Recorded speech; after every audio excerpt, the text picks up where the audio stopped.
Merci Madame pour la question. Donc, on assiste vraiment à, comme je l'ai dit, à un développement fulgurant de l'économie numérique avec des startups, des business models qui créent des solutions innovantes dans divers secteurs. Ici, on a pris comme exemple le secteur de l'agriculture avec des business models qu'ils ont développés. Dans le secteur également financier avec des business models qui sont développés, qui facilitent par exemple comme le transfert d'argent. Et ce qu'on a constaté, c'est que ces business models sont basés sur la collecte, le traitement et le partage des données à caractère personnel.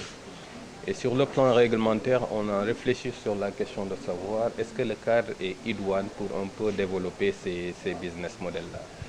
Et dans les conclusions de notre étude, c'est qu'on a parvenu à un constat. C'est qu'on a une loi sur la protection des données à caractère personnel, ce qui est un pas important dans la dynamique de protection de la vie privée. Parce que comme l'a dit une collègue, donc l'humain c'est important, la protection de la vie c'est important. Mais également, il faut le mettre en rapport avec le développement de l'économie numérique et l'innovation. Donc comment faire de sorte de trouver un équilibre entre protéger la vie privée des individus qui est très important, mais également faire de sorte que l'accès et le partage des données soient facilités et la conformité ne soit pas un lourd fardeau pour ces business models-là. Et c'est cet équilibre-là qu'il faut trouver vraiment en termes de régulation.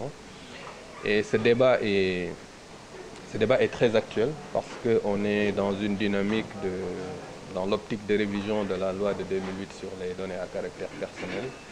Et je crois que cette question-là est une question qui doit être prise en charge par le législateur, faire de sorte que, certes, l'aspect vie privée soit protégé, les individus soient protégés, mais également l'innovation, la création de business models soit un facteur clé, parce que également c'est un facteur de développement de l'économie numérique de manière générale.